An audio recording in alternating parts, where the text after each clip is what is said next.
Call to Joy, Christ's Radical Charter for a New Way to Live by Jacobsen. Chapter 5, How to be Happy Though Hungry. Blessed are those who hunger and thirst for righteousness, for they will be filled. Matthew chapter 5, verse 6, New International Version. Early morning. On a spring day in 1966, I climbed into a little Cessna 172 airplane and began my first really long cross-country flight as a student pilot. I was headed from southern Michigan to western Canada. I didn't have very many hours of experience, and I didn't have a private license, which meant I couldn't take passengers. But this was an authorized trip, and I would get my expenses paid, and it seemed like a good way to log some hours. The flight was uneventful across Lake Michigan, Wisconsin, Minnesota, into the Dakotas, and across the border into Canada. Continuing west, I landed in Regina, Saskatchewan, in beautiful country surrounded by rolling wheat fields. I gassed up the plane, stretched my legs a bit, and went inside to check the weather. Inside, I met the pilot of a small commercial plane that was going in the other direction. He was also checking the weather, and as we talked, I learned that there was a major storm ahead. The other pilot said, "It's a storm with lots of rain and lots of heavy clouds, but you can probably get over them." I flew over them coming in with no problem at all. So we took off in opposite directions. I headed west, and it wasn't long before I could see the storm building in the distance. It was about a 4-hour flight from Regina to Calgary. There was adequate fuel, about 4.5 hours worth, and I'm not a very good worrier, so I didn't. Soon, though, I began to see clouds building up between me and the ground. As time went on, they got thicker and heavier and more menacing. Then I began to notice that up ahead the storm was pretty high, higher than I thought it would be. So I began to talk on the radio with the weather stations in the area. They said, "Well, you can't go north because the storm reaches all the way up into the Arctic. And you can't go south far enough to get around it unless you want to go down through New Mexico. It's a gigantic storm front." I said, "I think I'll just go ahead. I think I can get over it." They said, "We don't have a report on how high the tops are in your area, but keep in touch." If you've done any flying in a private plane, you know they navigate by radio. A couple of 100 miles ahead, there will be a radio station sending out a signal. Pilots tune their radio transmitters to that signal and get the needle to the center. And as long as they keep that needle centered, they'll fly right to that station. They don't have to be able to see the ground or the station. They just follow that signal. If the needle begins to move to the left, then they turn. If it begins to move to the right, they turn the other way. They keep that needle centered, and they can fly right to that station from 200 to 300 miles away. I began to notice that even though I turned the plane a little bit, the needle didn't move. So I began to do a little experimenting. I soon discovered I could turn the plane on almost a 90-degree angle, and it wouldn't move the needle at all. The navigation side of my radio had quit. I could still talk to the people on the ground, but now I couldn't see the ground and could not be sure the plane was going in the right direction. Suddenly, I began to get really nervous about the weather. I was 2 hours out, and I figured I was about halfway. I could see that even though I'd been nursing the plane higher and higher, the storm clouds were still higher up ahead. I looked at the altimeter, 12,500 feet. Above about 10,000 feet, you need oxygen, otherwise, you may begin to make dumb decisions. I didn't have oxygen. I thought, I wonder if I can just go up one more notch to 14,500 and get over them and then go back down on the other side. So I began to put a little back pressure on the wheel to get the plane higher. A small plane doesn't like to fly that high. A jet will fly at 40,000 feet, but a propeller plane needs air to pull it through space. And when you start to run out of air, the airplane doesn't fly very well. It doesn't do very well at 14,500 feet. Up ahead, the storm loomed higher. So I thought, well, I'm out of options for going on. I'd better go back. And I began to do a little calculating. There were tailwinds at the altitudes at which I had been flying. If I turned around and went back, I would face headwinds. I was halfway. That meant I did not have enough gas to get back. Now I was in trouble. In a small plane, it's a very dangerous thing to fly through a storm that severe, because some of the churning inside those great cumulus clouds can tear the wings off. I couldn't go back. I couldn't get around it. I couldn't go over it. I sure didn't want to go down through it. There weren't many other alternatives, so I did what many young pilots have done. I prayed. And as I looked over the possibilities, the best thing seemed to be to try to pick a friendly place and go down. So I reasoned, well, I know about how high the mountains are here. I know how high I am, so I'll start down through the storm and I'll watch the altimeter. If I haven't broken out of the bottom of the storm by the time I get within 1,000 feet of where I think the ground level is, I'll pull back up again, fly back out into the clear and try to find a better place.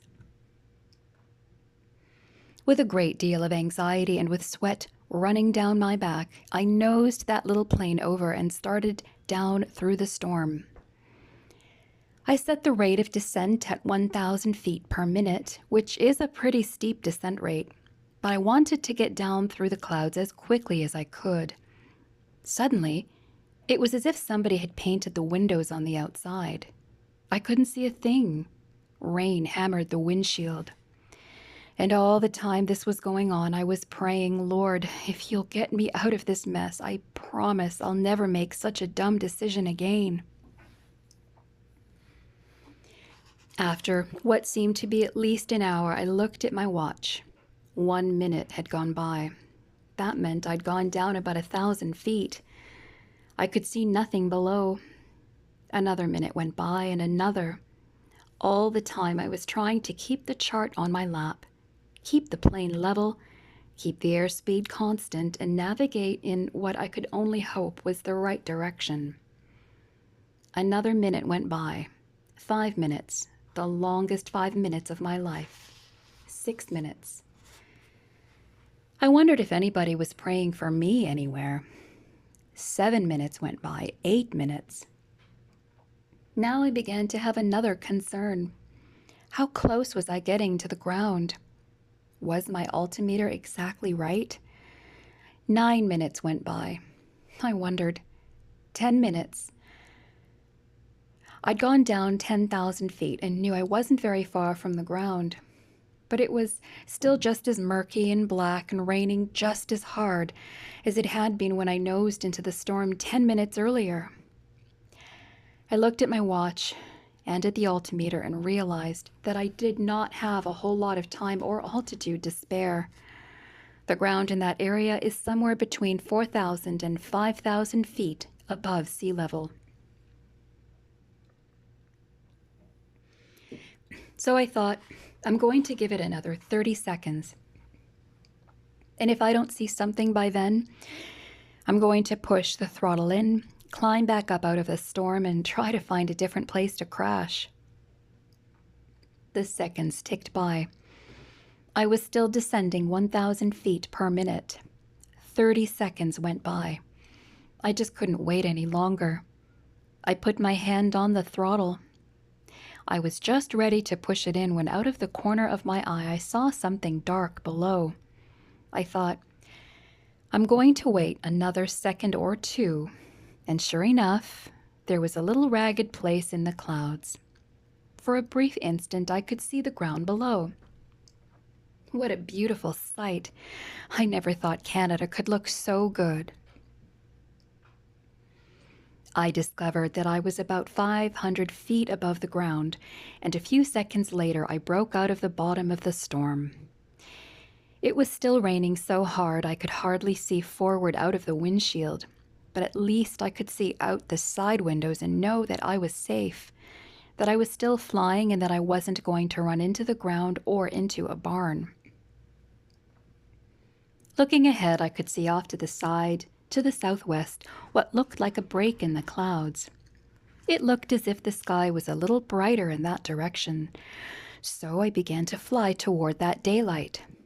I still wasn't able to do any radio navigation, but I knew that if worse came to worst, I could land in a cow pasture. There is a saying among pilots that any landing you can walk away from is a good one. So I thought, at least I can put it down in a hayfield. It isn't going to look very good on the insurance record, but it's better than something worse. With the rain pounding on the windshield, I spotted a railroad track a short distance away. Pilots call a railroad track an iron compass because it usually runs between major cities.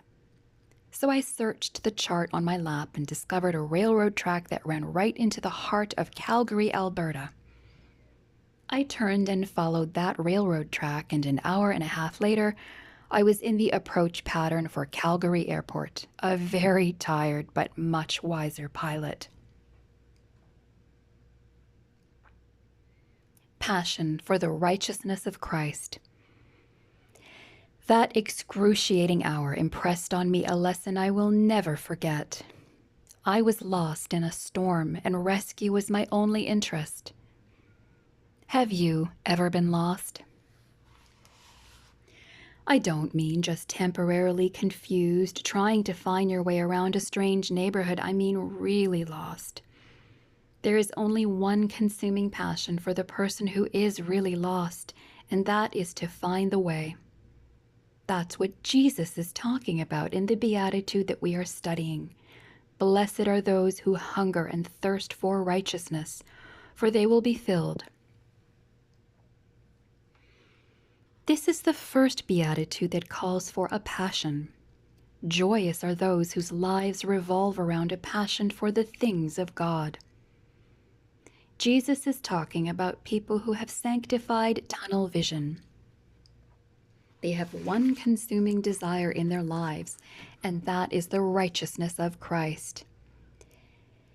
In our affluent age, it's hard for us to appreciate the depth of the meaning Jesus packed into this statement.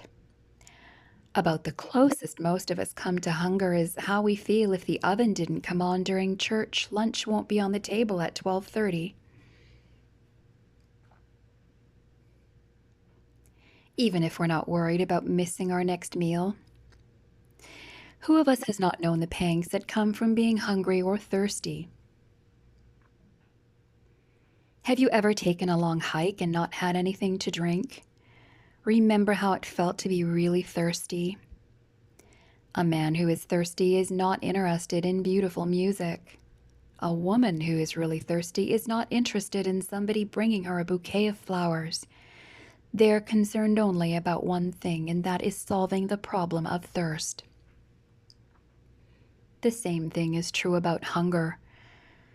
Real hunger is not a lukewarm thing. When you've missed a few meals, eating takes on a whole new perspective. Food moves way up the priority list.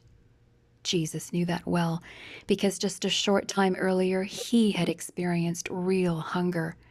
Not just a late dinner, but nearly 6 weeks of fasting. Jesus said, "The truly happy are those who hunger and thirst after righteousness." He said, "I can describe my followers as those who have an unshakable yearning. They have a consuming desire. They long for it. They crave it. They desire it eagerly. They yearn for it. They set their sights on it. They would give their lives for it. And what is the object of that consuming desire? Jesus said they hunger and thirst for righteousness. Please note that he did not say they hunger and thirst for happiness. Many seek that, running after happiness with the grim determination of a pack of hunting dogs chasing a rabbit. But no matter how fast they run or how long or how cleverly, they just can't quite catch it. And the reason is this: happiness is a byproduct of giving our lives to the right cause. Nobody ever sets out to find happiness and finds it. Can they capture transient pleasure? Probably. Saturday night fling? Perhaps. But not true happiness. Interesting, isn't it? It is possible to get most things you want in life by pursuing them, but not true happiness. Getting right with God. What is righteousness? What does it mean to be righteous? What does it feel like? What would it look like? How would we know if we were experiencing it? At its core, righteousness means to be right with God. It means to have a right standing in His sight, to be in His will.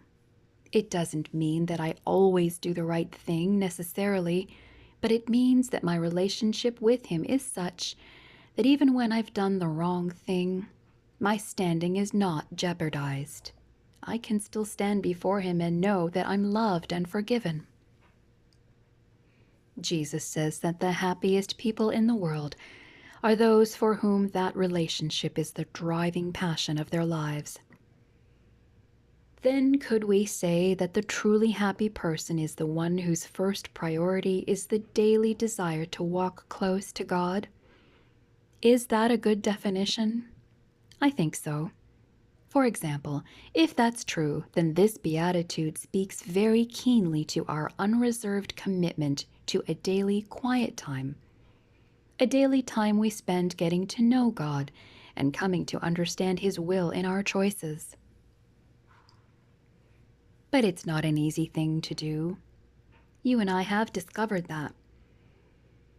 On the contrary, this is where the battle is for the Christian.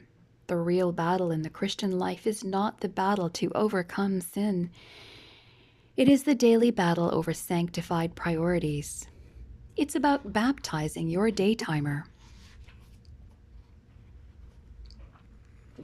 This beatitude speaks to the solution to that problem. Our hunger and thirst for righteousness comes from the time we spend in His presence. This is the only battle we really have to fight. Am I going to walk with Him or not? Am I going to spend time in His transforming presence? Am I going to be with Him? This insight is to the Christian journey what the multiplication tables are to arithmetic. Without it, the simplest problems are unsolvable. But we don't need to fight the problems of dress and what we should eat, and what we should drink, and where we should go, and what we should say, and how we should relate to our family, because the time we spend in His presence changes those desires and motives and responses that are out of harmony with Him. In fact, this is the only strategy that can change any of these things. This is the battle the Christian fights. This is where the battle is. Time each day spent listening to Him and talking to Him. Non-negotiable time. But that's so hard. I don't have that kind of time. You don't have that kind of time. When we sit down and look at all that we have to accomplish, where is there time for God? I struggle with that problem every day of my life. I'm an activist by nature. I'd rather get up in the morning, hit the ground running, and rush to check off the items on my to-do list, rather than sit down, open my Bible, and spend the time with Him. It just seems so much more productive if I can get started with my day. There are deadlines to be met and mountains to climb. But that's so short-sighted. Even to describe it here makes me feel like the man chopping down a tree and not taking the time to stop and sharpen his axe. It's like the person who says, well, I'd like to tithe and I'd like to give offerings, but I don't have enough money. A person being dishonest with God is never going to have enough. There must be some priorities that set the compass for life. That is what this beatitude is about. Blessed are those who take the time that's necessary to maintain that contact, that communion with Him. This beatitude insists that we ask the question, what is the most important thing in my life? Every once in a while, I have to be reminded that spiritually running on empty is not the way of Christian effectiveness. I suppose every one of us has at one time or another made a New Year's resolution about spending some time every day in the Word. We've said, okay, I'm going to do it. I'm going to start. I'm going to get up early in the morning and I'm going to spend some time with God.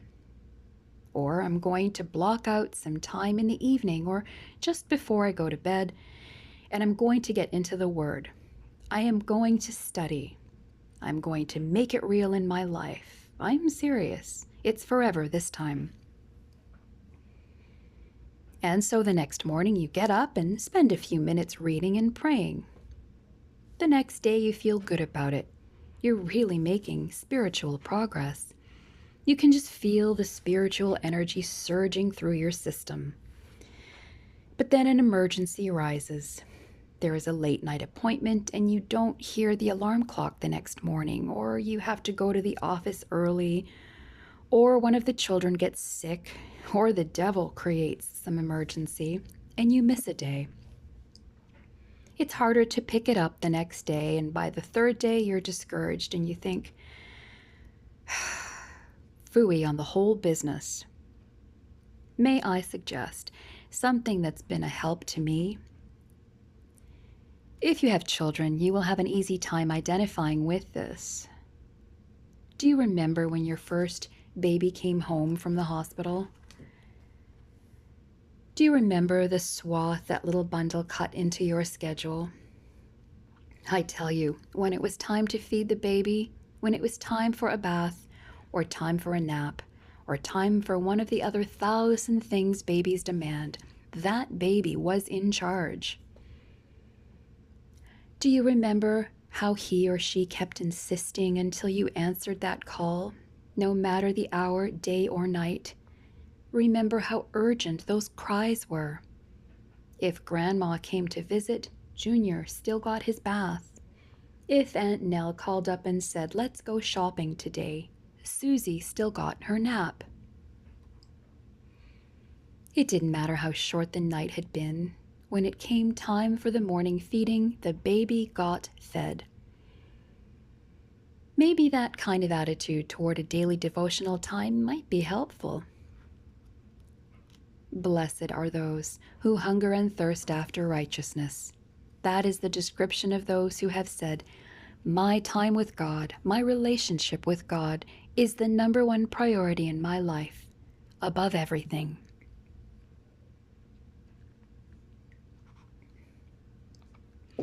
Establishing prayer as a priority.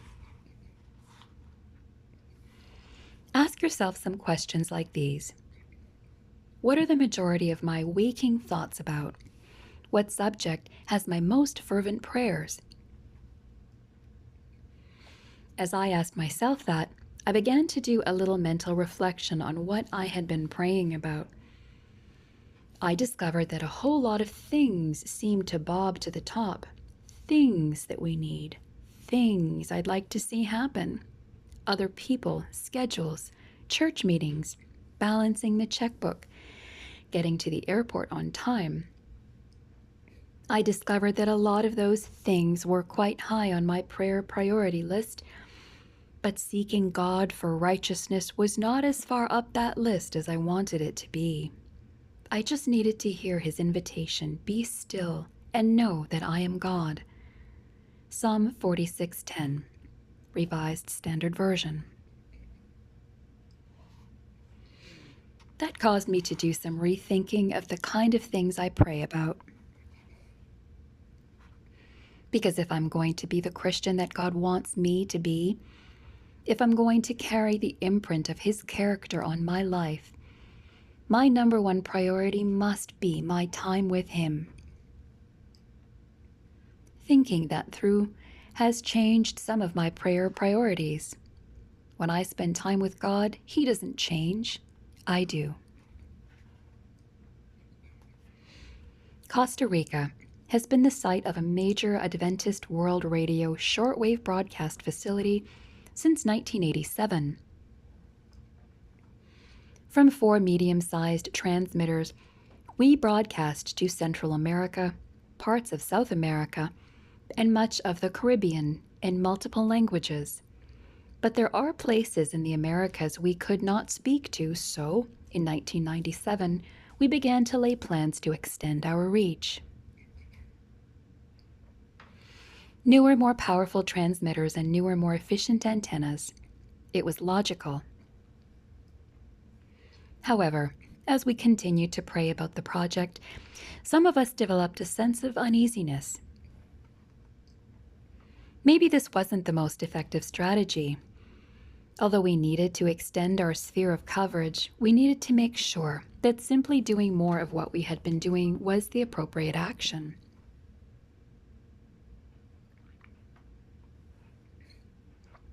The Americas are one part of the world in which most governments permit churches and other independent entities to own radio stations. At that time, our church owned about 40 such stations, and there were plenty of opportunities for more.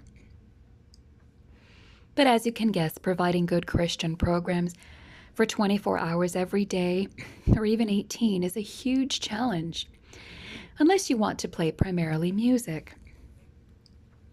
But together, these 40 stations spoke to more people by far than our shortwave signal did. So God led us to a rather radical plan. We shut down the shortwave station that had served us well for a decade. We told the management of the 40 stations already operating that if they would send us their best program each day, we would edit the programs into a 24-hour block and put them on satellite.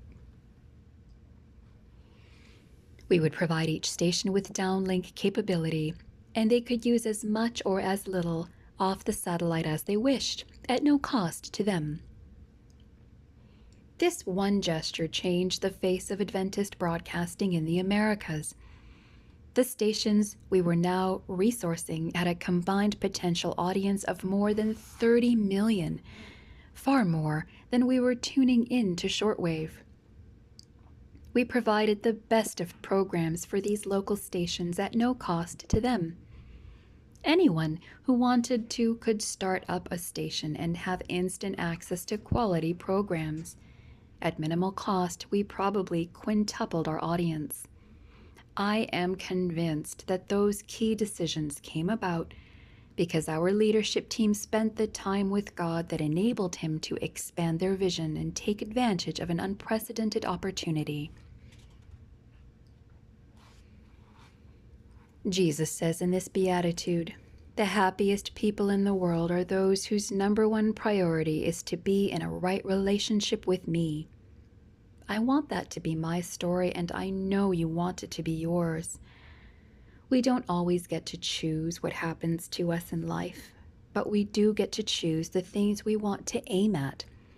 We get to determine our priorities. And if we make a deeper, more vital relationship with God a priority, then God does the hard part. What happens when we do it God's way? Fascinating paradox indeed. Happy are those who are not satisfied, for they shall be satisfied. We have seen Jesus use this technique before in this stirring series of eternal insights. He wants us to allow the Holy Spirit to impress us with transforming spiritual truths. Let me share with you what I think this contrast means. Please notice the emphasis in Jesus' statement. It is not those who find righteousness, but those who seek it, who have the greatest satisfaction. Without being irreverent, I'd like to suggest that it's a little like the Greyhound bus ad. Getting there is half the fun. Righteousness is not something I ever totally have in my grasp.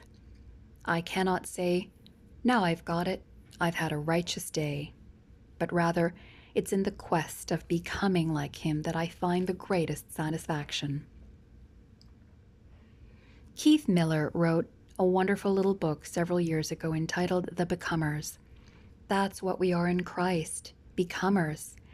People who are in the flow of what God is doing in the world, becoming what He wants us to be. Now let's be candid. A quest for righteousness looks like dull stuff to the person who is not deeply searching for God. You talk about the joy in seeking righteousness to the person who is not on the journey, and that individual looks at you as though you're from another planet. But to the person who has discovered the joy in being tight with Jesus, the day-by-day discovery of His will is the stuff of genuine satisfaction.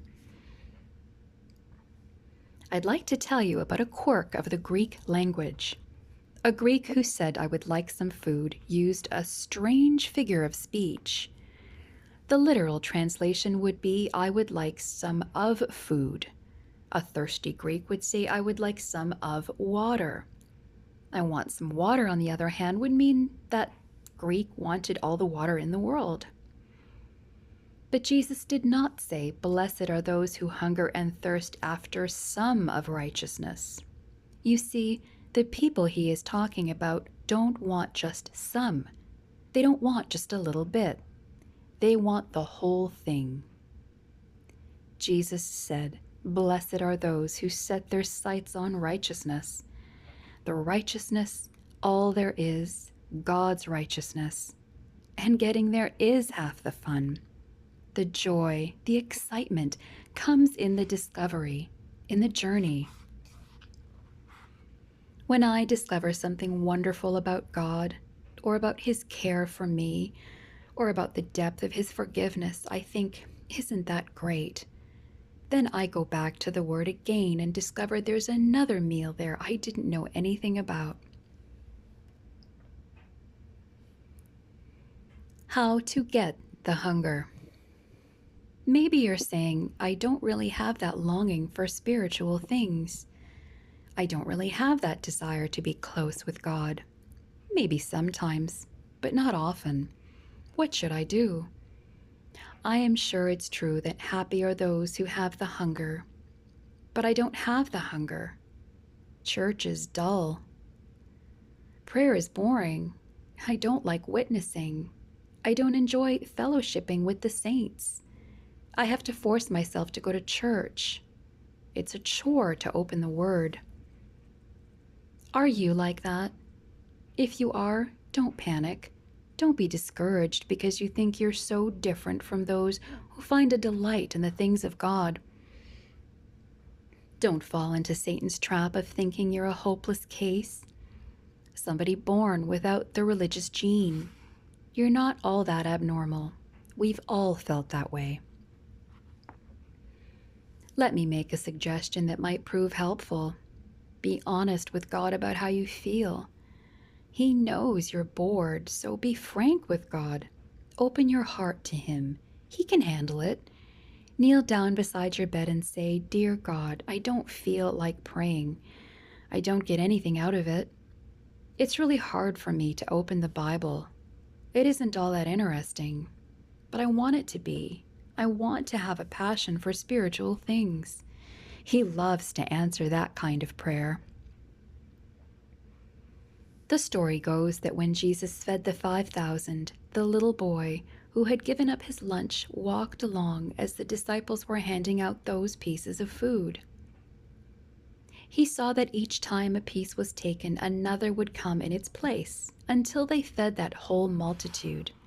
Finally, The little boy tugged at the sleeve of one of the disciples and said, "Mister, did you see what that kind man did with my lunch? Just think what he could do if I would give him everything." That's the secret. We can't reach out to God and allow Him to use us without being changed in the process.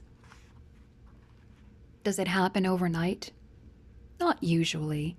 But what does happen is that the more time we spend with God, listening to Him and being used by Him, the more we come to have our hearts made alive. It starts small and then grows.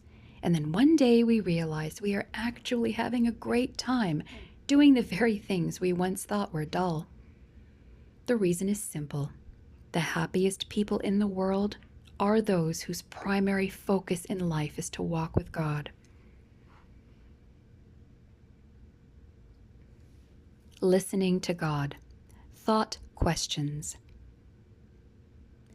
Do you find yourself hungering and thirsting after righteousness? Do spiritual things excite you more than secular things? And if not, what does that say about your spiritual condition? In this chapter, we see Jesus declaring that we need to have a deep and abiding spiritual desire. Do you have role models for this in your church? Are there those who seem on fire for God? What do you think might be different in their lives compared with yours? Are you that kind of role model? Do you want to be?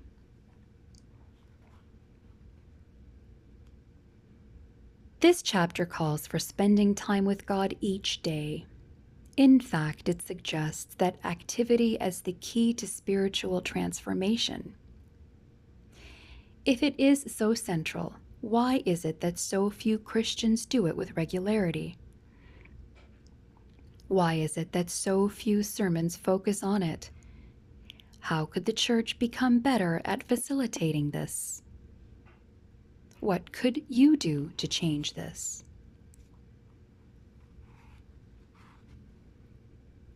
Sharing with God, the ministry of prayer.